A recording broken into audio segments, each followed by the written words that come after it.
में उपस्थित सभी सम्माननीय नागरिक बंधुओं, इस रेल कोच फैक्ट्री को चलाने वाले सभी संचालक साथियों, विवेकानंद विचार मंच और उसको आगे बढ़ाने वाले मेरे सभी सहयोगियों, मैं आप सबका बहुत आभारी हूं कि आपने शहीद आजम भगत सिंह के बलिदान दिवस की पूर्व संध्या पर इस कार्यक्रम का आयोजन किया और मुझे आपसे कुछ संवाद करने का, विचार प्रस्तुत करने का मौका मिला। मैं सबसे पहले धन्यवाद करता हूं, आभार व्यक्त करता हूं विवेकानंद विचार मंच का, जिन्होंने ये सब आयोजन किया। आपका विशेष आभार व्यक्त करता हूं कि आपने अपने घर में से आज का कुछ समय निकाला और यहाँ आप सब उपस्थित हुए। और मेरे सहयोगी श्री यज्ञदत्त जी, सुरेश भाई, राकेश जी, ये सब जो पिछले कई दिनों से मेरे साथ हैं, उनका भी आभारी हूं कि उन सबके सहयोग से मैं आपके साथ, आपके सम्मुख पहुंच सका। भारत देश में 6,32,000 क्रांतिकारी हैं जो शहीद हुए। 6,32,000 क्रांतिवीर थे जिन्होंने इस देश की आजादी के लिए शहादत दी। भगत सिंह उनके सर्वोच्च शिखर पर हैं, ऐसा पूरा देश मानता है। शहीद आजम का खिताब भगत सिंह को मिला, ऐसा पूरे देश की तरफ से उनकी ये भावना है। कल 23 मार्च को पूरा भारत देश उनकी शहादत का स्मरण करेगा, उनको श्रद्धांजलि देगा। भगत सिंह जी की शहादत के बारे में आप सब बहुत कुछ जानते हैं। छोटी सी एक जानकारी जो मैं आपसे शेयर करना चाहता हूं, क्योंकि श्री ब्रजमोहन जी ने जो जानकारियां दी उसके साथ वो कॉम्प्लीमेंट्री है, उन जानकारी को और आगे बढ़ाने वाली है। अंग्रेजों की सरकार ने 24 मार्च 1931 का दिन तय किया उनको फांसी देने का, लेकिन एक दिन पहले फांसी क्यों दी, उसकी कहानी अगर आप सब जाने तो बहुत अच्छा होगा। अंग्रेजों की सरकार ने सरदार भगत सिंह को एक दिन पहले ही क्यों फांसी के फंदे पर लटका दिया, बिना किसी को बताए, बिना किसी को जानकारी दिए हुए? क्यों अंग्रेजों की सरकार ने अपने ही कानून और नियम का उल्लंघन किया भगत सिंह जी को फांसी देने में? नियम और कानून का उल्लंघन क्या था? आप जानते हैं कि अंग्रेजों की सरकार दुनिया के जिन भी देशों में चली और वहां पर उन्होंने फांसी देने के लिए जो नियम, कायदे, कानून बनाए, उनमें से एक नियम यह है कि किसी को भी फांसी दी जाती है तो सुबह के समय दी जाती है। सुबह का समय फांसी देने के लिए निश्चित किया हुआ है। दुनिया के सभी देशों में इसका पालन होता है। आपको थोड़े दिन पहले याद होगा, इराक के पूर्व राष्ट्रपति सद्दाम हुसैन को भी फांसी दी गई, तो सुबह का ही समय है। सारे दुनिया के सभी देशों में यह नियम लागू है और आज से नहीं, लगभग 100-125 वर्ष से। अंग्रेजों के देश में भी यही नियम था कि फांसी सुबह दी जाती है और दी जानी चाहिए। तो 24 मार्च को सुबह उनको फांसी देने का समय था, 6 बजे के आसपास, लेकिन 23 मार्च की रात को ही फांसी हो गई, बिना किसी को बताए। कारण इसके पीछे जानना चाहिए। मैंने भारत देश के जो शहीद हैं, भगत सिंह, ऊधम सिंह, चंद्रशेखर, सुभाष चंद्र बोस, आशफाकुल्ला, तात्या टोपे, झांसी की रानी लक्ष्मीबाई, नाना फडणवीस, ऐसे 6,32,000 क्रांतिवीरों के बारे में कुछ दस्तावेज इकट्ठे किए हैं। और वो दस्तावेज भारत में नहीं मिले, लंदन से मिले, हाउस ऑफ कॉमन्स की लाइब्रेरी, अंग्रेजों की संसद में से। तो भगत सिंह जी के बारे में जो दस्तावेज मिला वो ये बताता है कि अंग्रेजों की सरकार बहुत घबराई हुई थी। भगत सिंह जी को फांसी होने से अंग्रेजों की सरकार बहुत घबराई हुई थी। मेरा माताओं बहनों से निवेदन है कि ये 2 बच्चे हैं, इनको या तो अपने पास बिठा लें। भगत सिंह जी को फांसी देने से अंग्रेजों की सरकार बहुत घबराई हुई थी, वो दस्तावेज ये बताते हैं। अंग्रेजों की संसद में विशेष अधिवेशन बुलाया गया और उस पर चर्चा हुई। चर्चा दो स्तर पर थी। एक तो यह था कि क्या भगत सिंह की फांसी को माफी दी जा सकती है। अंग्रेजों की संसद के अंदर कुछ सांसद थे जो ये बात कह रहे थे। उनका कहना क्या था? उनका कहना यह था कि अगर भगत सिंह जी को फांसी हो गई तो भारत में बगावत हो जाएगी और हिंदुस्तान में एक नहीं ऐसे हजारों भगत सिंह आ जाएंगे। अंग्रेजों की सरकार को उन सबको दबाना बहुत मुश्किल हो जाएगा। हम हिंदुस्तान में राज नहीं कर पाएंगे। हो सकता है कि हमको 1-2 महीने के अंदर ही भारत छोड़ना पड़ जाए, ऐसा उनको लगता था। कारण उसका क्या था? अंग्रेजों की सरकार के लिए जासूसी करने वाली एक संस्था जो उन्होंने भारत में बनाई थी, जो आज भी चलती है, जिसको आप बोलते हैं LIU, लोकल इंटेलिजेंस यूनिट, ये अंग्रेजों की बनाई गई संस्था है। तो LIU की रिपोर्ट जा रही थी यहां से नियमित रूप से। आप जानते हैं कि फांसी की सजा देने का फैसला तो हो गया था लगभग 2-2.5 साल पहले, और उन 2-2.5 सालों में लगातार यहां से रिपोर्ट जा रही थी LIU की, और वो रिपोर्ट ये कह रही थी कि अगर भगत सिंह जी को फांसी होती है तो सारे भारत में एक साथ बगावत होगी और अंग्रेजों को मुश्किल हो जाएगा राज चलाना। तो अंग्रेजों की संसद में इस बात का बहुत डर था। उसी समय संयोग से 1930 और 31 में महात्मा गांधी लंदन गए हुए थे अंग्रेजों की सरकार से वार्ता करने के लिए। अंग्रेजों का उस समय का जो सबसे बड़ा नेता था, व्यक्ति था, लीडर था, वो इरविन था। इरविन के साथ गांधी जी की बात जब चल रही थी तो इरविन ने गांधी जी को कहा कि आप अगर चाहें तो हम भगत सिंह की सजा को माफ कर सकते हैं। गांधी जी ने कहा बिना शर्त? तो उन्होंने कहा नहीं, बिना शर्त तो नहीं, शर्त है उसकी। शर्त क्या है? तो गांधी जी के सामने इरविन ने कहा कि देखिए, हमारी एक ही शर्त है कि आप भगत सिंह जी को निवेदन करें, अपील करें कि वो एक माफीनामा लिखें। Sorry, I am very sorry, मैंने अंग्रेजों के खिलाफ बगावत की है, मुझे इसका बहुत अफसोस है, दुख है, मैं आगे ऐसा कभी नहीं करूंगा। इस तरह का एक माफीनामा लिखें और भगत सिंह जी के हस्ताक्षर उस पर हों और मेरे सामने आप उसे प्रस्तुत करें। ये इरविन कह रहा है गांधी जी से।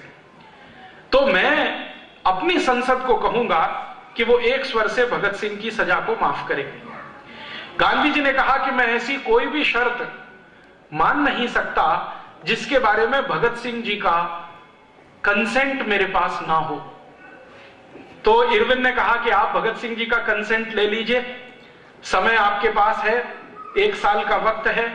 तो गांधी जी ने कहा कि मैं अभी तुरंत थोड़ी 2-4 दिन की आपसे मोहलत चाहता हूं, मैं एक टेलीग्राम करूंगा, मेरे एक मित्र को टेलीग्राम करूंगा, वो लाहौर सेंट्रल जेल में भगत सिंह जी को मिलेगा और आपने जो कहा है मैं वो भगत सिंह जी तक पहुंचाने की कोशिश करूंगा। अगर बात बनती है तो हम इस पर आगे जाएंगे। गांधी जी ने एक टेलीग्राम किया। भारत देश के एक अच्छे व्यक्ति, महत्वपूर्ण व्यक्ति, उनका नाम था तेज बहादुर सप्रू। इलाहाबाद हाई कोर्ट में बहुत ऊंचे वकील माने जाते थे, कश्मीरी थे। गांधी जी का टेलीग्राम सप्रू जी के पास आया और कहा कि तुरंत जाओ लाहौर जेल में, भगत सिंह जी को मिलकर आओ और पूछो कि इरविन ऐसा कहता है कि आप एक माफीनामा लिखकर दो तो आपकी सजा फांसी की माफ की जा सकती है। सप्रू जी जब पहुंचे भगत सिंह जी को मिलने के लिए और ये जानकारी उन्होंने जब भगत सिंह जी के सामने दी तो उन्होंने कहा कि मुझे कोई भी शर्त अंग्रेजों की मंजूर नहीं है, मैं नहीं मानता कि मैंने कोई गलत काम किया है, इसलिए माफीनामा लिखने का कोई प्रश्न नहीं है। सप्रू जी ने एक दूसरे तरह से उनको समझाया कि भगत सिंह जी, अगर आपकी फांसी रुक जाएगी, आप जेल से छूट जाओगे, तो आपके जैसे कितने क्रांतिवीरों को आप ट्रेनिंग दे सकते हो, तैयार कर सकते हो, भारत की आजादी जल्दी आएगी। तो भगत सिंह जी ने उनकी बात को काटते हुए कहा कि नहीं, उल्टा होगा। अगर मैं छूट गया, मेरी फांसी की सजा माफ हो गई, मैंने ये माफीनामा लिखकर दे दिया, तो भारत में अंग्रेजों के खिलाफ बगावत का ये जो अभियान शुरू हुआ है, ये पूरा अभियान ही ठंडा पड़ जाएगा, दूसरा कोई भगत सिंह इसमें से निकलकर नहीं आएगा। सप्रू ने कहा क्यों? तो भगत सिंह ने कहा कि हिंदुस्तानियों की एक खासियत है, भारतवासियों की एक खासियत है कि वो मरने से नहीं डरते हैं, लेकिन मरने से पहले का जो दर्द होता है उसको वो सह नहीं सकते। ये बहुत गहरी बात उन्होंने कही। मरने से तो नहीं डरते हैं, 1 मिनट में मृत्यु आ जाए कोई हिंदुस्तानी को उससे फर्क नहीं पड़ता, लेकिन मृत्यु आने के पहले का जो दर्द होता है वो उनकी तकलीफ बढ़ा देता है। मैं भी ऐसा ही एक हिंदुस्तानी हूं, मैं मेरी तकलीफ बढ़ाना नहीं चाहता। मैं तय कर चुका हूं कि मुझे फांसी हो जाए, कोई फर्क नहीं पड़ता। सप्रू जी का दूसरी बार, तीसरी बार, 3 बार आना हुआ लाहौर सेंट्रल जेल में सिर्फ ये समझाने के लिए। उन्होंने देख लिया कि वो तैयार नहीं है और फिर सप्रू जी ने वापस गांधी जी को टेलीग्राम किया कि बापू, भगत सिंह जी का ये मानना है कि उनको फांसी हो जाए, वही भारत देश के लिए और उनके अपने संकल्प के लिए अच्छा है। आप लिहाजा इरविन के साथ कोई बात अगर करें तो माफीनामे का शब्द बीच में ना लाएं, क्योंकि वो लिखने को तैयार नहीं है और हम में से भी कोई नहीं चाहता कि वो माफीनामा लिख कर दें, क्योंकि मानते हैं हम उन्होंने कुछ गलत नहीं किया। उन्होंने अपने भारत की आजादी के लिए किया है। भारत इस समय ठंडा पड़ा हुआ है, शब्द पर ध्यान दीजिए। सप्रू जी का गांधी जी को टेलीग्राम कह रहे हैं भारत इस समय ठंडा पड़ा हुआ है। 1919 में एक ज्वाला उठी थी, जलियांवाला बाग हत्याकांड हुआ था। उसी समय हम चाहते तो अंग्रेजों को भारत से मार के भगा देते, लेकिन हमने उस अवसर का फायदा नहीं उठाया। ऐसी ही ज्वाला 1857 में उठी थी, भारतवासियों ने तब भी उसका पूरा लाभ नहीं उठाया। हम चाहते तो 1857 में अंग्रेजों को मारकर भगा देते। फिर वो कहते हैं ऐसी ही एक ज्वाला 1880 में उठी थी, हम चाहते तो 1880 में अंग्रेजों को मार भगा देते, लेकिन वो भी समय हमने गंवाया। अब फिर से ज्वाला उठने की तैयारी है, इसको ठंडा मत होने दीजिए और कृपया करके इरविन के साथ भगत सिंह जी के माफीनामे पर बातचीत बंद कर दीजिए। गांधी जी को टेलीग्राम मिला, लंदन में उन्होंने एक मीटिंग बुलाई।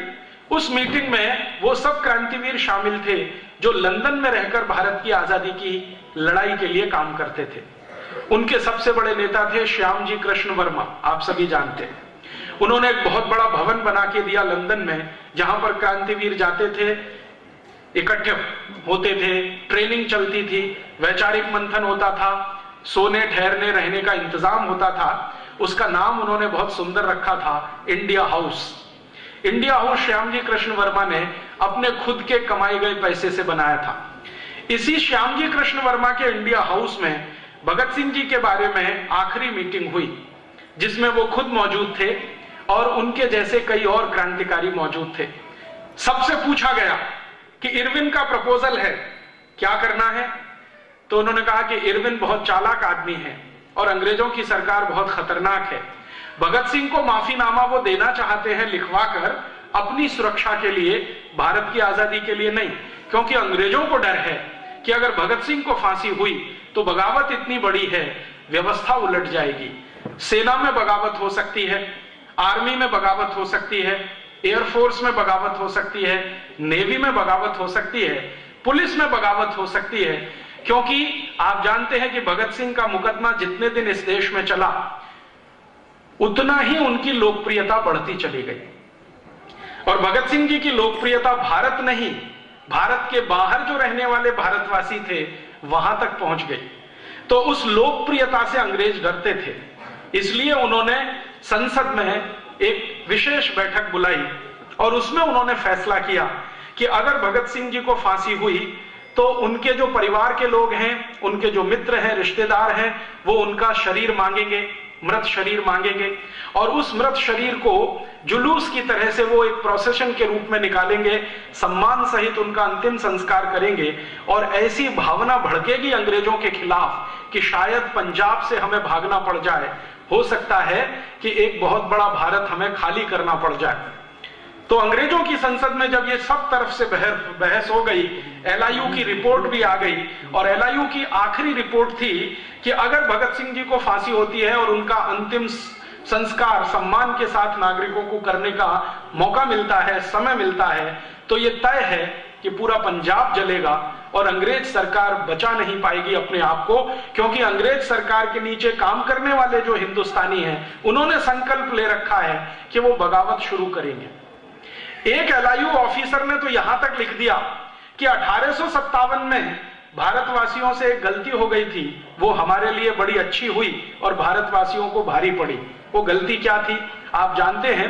1857 का जो क्रांति वाला संग्राम था उसको एक साथ शुरू करने का फैसला हुआ था और उसकी एक तारीख तय की गई थी, लेकिन हमारे भारत के अति उत्साही क्रांतिकारियों के कारण उस तारीख से लगभग 10-11 दिन पहले ही बगावत शुरू हो गई। तय हुआ था एक दिन, वो था 10 मई 1857, लेकिन कहीं पर 30 अप्रैल, कहीं पर 1 मई, कहीं पर 2 मई, इस तरह से अलग अलग बगावतें शुरू हो गई।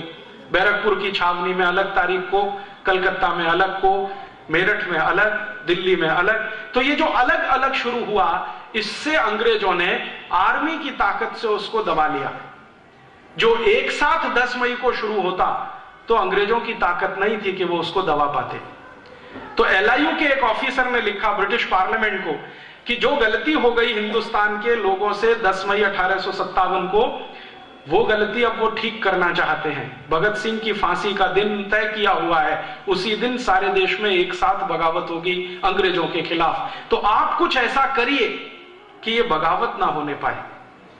तब अंग्रेजों की पार्लियामेंट में प्रस्ताव पारित करके भारत में अंग्रेजों के अधिकारियों को बोल दिया गया कि किसी भी तरीके से पता ना चले लोगों को, ऐसे करके फांसी दे दीजिए। तो यहां जेल के अधिकारियों ने लाहौर के सुपरिंटेंडेंट से कहा कि इसका एक ही विकल्प है कि हम एक दिन पहले रात में ही भगत सिंह को फांसी पर लटका दें। फिर सुपरिंटेंडेंट ने पूछा फिर उसने कहा कि फांसी पर लटकाने के 2-3 मिनट में मृत्यु हो जाएगी, हम उनके शव को लेके जाएंगे और जेल के बाहर कहीं भी कोई स्थान पर आग लगा के जला देंगे, रात भर में शव जल जाएगा, सुबह तक लोग जब आएंगे फांसी की इस समय पर, तब तक उनको राख मिलेगी। इस चालाकी और कुटिलता के साथ 23 मार्च की रात को उनको फांसी पर लटका दिया। और जैसे ही फांसी पर लटकाया तो मृत्यु होने के बाद उनके शव को एक ट्रक में रखकर जेल से बाहर निकाला और उस ट्रक को चलाने वाला जो ड्राइवर था उसको बताया नहीं गया कि इसमें क्या जा रहा है। उसको यह कहा गया कि तुमको ये ट्रक लेके जाना है, पीछे ट्रक में कुछ लोग बैठे हैं, उनसे बात नहीं करनी है, वो कुछ काम करेंगे, आपको उनके साथ कुछ सहयोग करना है, संवाद नहीं करना है। ट्रक के ड्राइवर को शक हो गया कि ऐसा क्या है कि मैं बात नहीं कर सकता। वो ट्रक का ड्राइवर अक्सर जेल के लिए सब्जियां लेके आता था, अक्सर जेल के लिए सामान लेके आता था। उसके मन में शक पैदा हो गया और उसने किसी तरह से यह जानने की कोशिश की कि आखिर मामला क्या है। जब उसने ट्रक को दौड़ाना शुरू किया, चलाना शुरू किया, तो एक जगह बहाने से उसने रोका कि कुछ इसमें टेक्निकल प्रॉब्लम हुई है, मुझे जरा ठीक करने में समय लगेगा। वो ट्रक से उतरा, घूमकर पीछे गया और उसने ये जानने की कोशिश की कि ये माजरा क्या है। तो उसको समझ में आ गया कि कोई मृत शरीर है जिसको मैं ट्रक में रख के ले जा रहा हूं। तो पीछे बैठे हुए सिपाहियों से उसने पूछा कि ये क्या है, कपड़े में लिपटा हुआ। तो उन्होंने कहा तुमको क्या लेना देना, नहीं मुझे जानकारी दे दो, तुम भी भारतवासी हो, मैं भी भारतवासी हूं, हमारी तकलीफ ये है कि पेट के लिए नौकरी करनी पड़ रही है अंग्रेजों की, तो बता दो ये क्या है। तब उनमें से एक व्यक्ति फूटा और उसने कहा कि ये भारत के सरदार भगत सिंह का शव है। तो वो ट्रक वाला परेशान हो गया, उछल गया, ये कैसे है, कल फांसी होने थी। तो उन्होंने कहा नहीं, अंग्रेज सुपरिंटेंडेंट ने रात को ही फांसी दे दी है, अब क्या करना है। तो अब हमें आदेश है सिपाही और ट्रक ड्राइवर को कि कहीं पर लकड़ियां मिल जाएं तो किसी पानी के किनारे, नदी के किनारे इसको जला देना है। फिर उस ड्राइवर के समझ में सारा खेल आ गया। उसने कहा ठीक है, मैं ऐसा कोई स्थान चुनने की कोशिश करूंगा जहां पर हम ये सब कर सके। इतनी देर में उसने योजना बना ली, लाहौर से ट्रक को भगाता हुआ वो लाया और कहां पर, हुसैनी वाला पहुंचा। हुसैनी वाला आप सब जानते हैं अमृतसर के नजदीक है, भारत पाकिस्तान बॉर्डर पे है। हुसैनी वाला में जब वो पहुंचा तो लकड़ियां इकट्ठी करनी है, इस बहाने से आसपास के गांवों के लोगों को जाके उसने बोलना शुरू किया कि ऐसा ऐसा हुआ है। तब लोग वहां से दौड़े और लोगों को दौड़ाते दौड़ाते वो लेके आया वहां तक। तो वो अंदर बैठे हुए सिपाही छोड़कर भागे और भगत सिंह जी के शरीर को सम्मान के साथ हुसैनी वाला में अंतिम संस्कार करने का उस ट्रक ड्राइवर ने बहुत बड़ा पराक्रम किया।